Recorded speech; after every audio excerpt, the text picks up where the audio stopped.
What happened? You get a better offer? What are you talking about? What are you saying? I can't hear you. I can't fucking hear you. Do you understand me? I can't. I'm fucking deaf. I'm fucking deaf. Why is it that the most miserable part of a movie is sometimes the most memorable part? The argument. Well, I think it's because it's a setup for an exciting climax that constitutes everlasting change in the characters that we've grown to care about. The reason we're rooting for them in the first place based on the rules set up by the screenwriter. And by rules, I mean the truths and the lies that the characters believe about themselves. But for us, the viewer, a good argument displays the talent of the actors on screen. Scenes like Marriage Story don't become a meme just for nothing, you know? I can't believe I have to know you forever! Oh, you're fucking insane! And you're fucking winning! I want to go over two amazing yet wildly different arguments. La La Land, where the protagonists get what they need but not necessarily what they want, and Children's Hour, where both protagonists lose everything. While paying attention to the truths and lies and subtext of the dialogue and how that plays into the climax and ending for those characters. Needless to say, spoiler alert for both of these films. The love story of two dreamers trying to make it big in LA. Mia as an actor, Sebastian as a pianist. We find our protagonist having a romantic dinner after months of being apart. Now you see, arguments start when both characters genuinely love each other but fail to see each other's point of view. When do you leave? The morning? Yeah, 6:45. Ooh. Boise. Boise? Boyden. To Boise. You should come. To Boise? Yeah, you can knock that off your bucket list. Oh, that would be really exciting. I wish I could. What are you doing after the tour?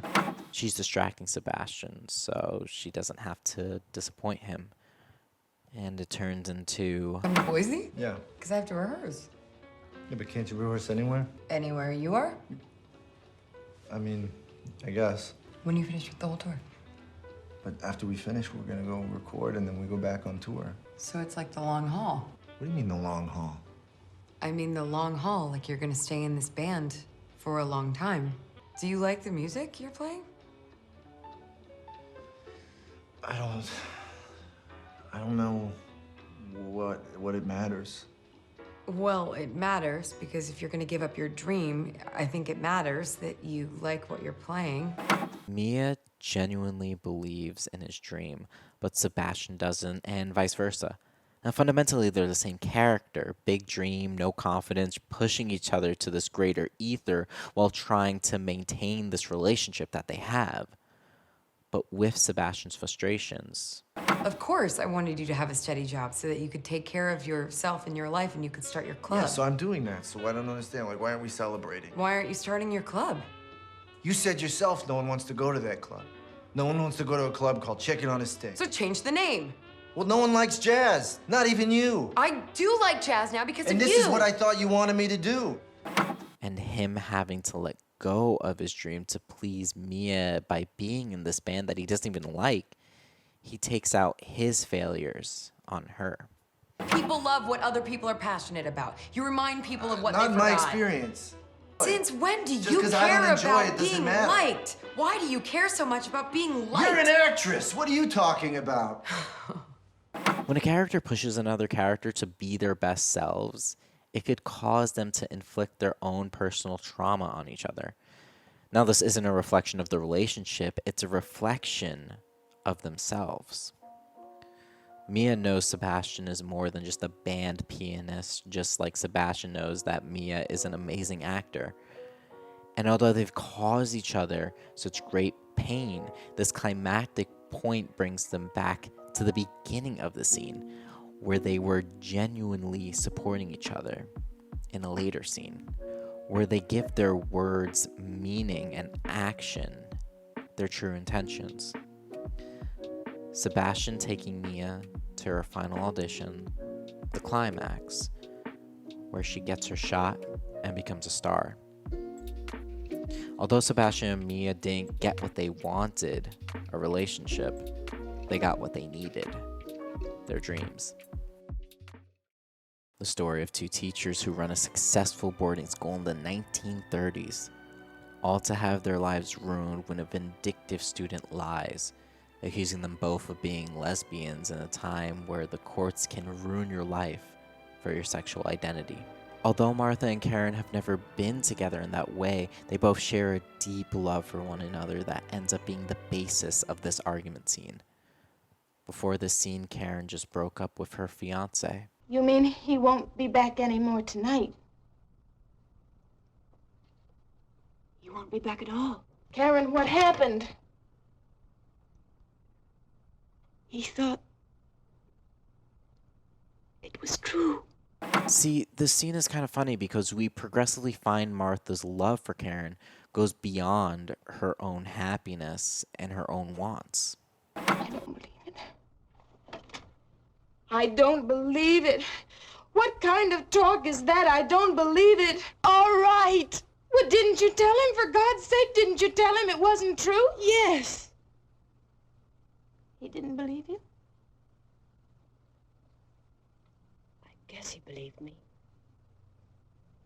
Then what have you done? She's willing to sacrifice their relationship to see Karen happy. Lord, I wanted that for you so much. Whatever happened, go back to Joe, Karen.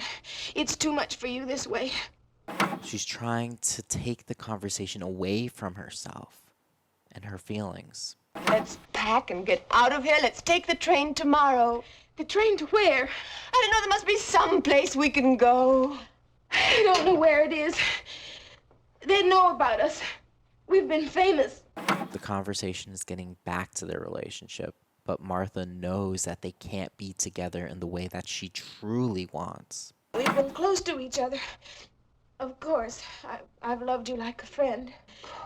You were a dear friend who was loved, that's all.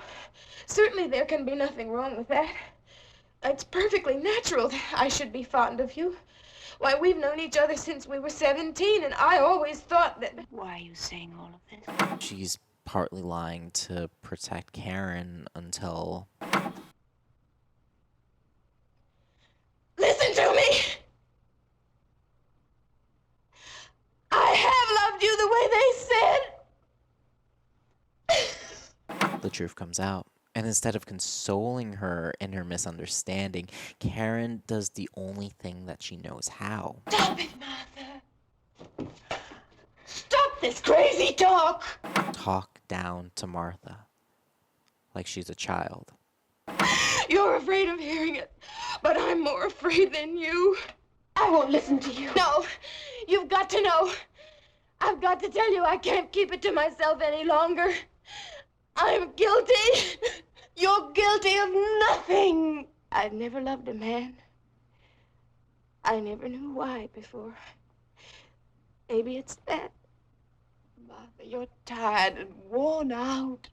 I ruined your life and I ruined my own. I swear I didn't know it. I didn't mean it. Oh, I feel so damn sick and dirty. I can't stand it anymore.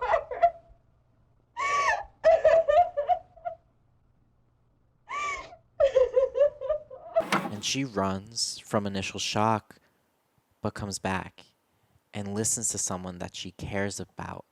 Despite her ignorance on how to handle this, she doesn't have the tools to help Martha, despite the love that she has for her as a friend.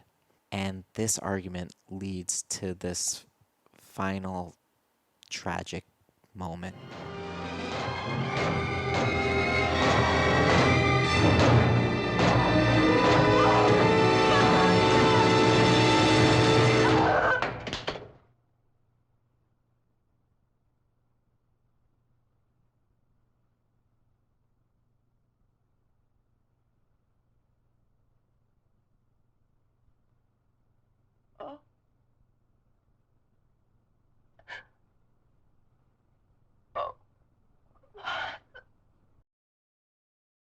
Martha caved to the lie that she ruined Karen's life, and Karen wasn't able to help Martha find the truth. Enough pressure will create a diamond. When you have two protagonists, it's up to the writer to figure out if these characters can truly help one another and ascend into their best selves to fulfill their need. That is the power of an argument scene, where two forces come together initially to tear each other apart, but to see the layers underneath, the truth. See, arguments are never about just one thing, love or money. It's about multiple things. Something deeper inside the character that will either help them grow or ultimately be their downfall. Thank you for making it to the end of this video. If you enjoyed, please consider giving this video a like and subscribing to be notified when another video goes up. If you'd like me to cover a specific movie or topic, let me know down in the comments. This video was made possible by the great people over at Patreon. Thank you guys so much for watching, and I will see you all next time.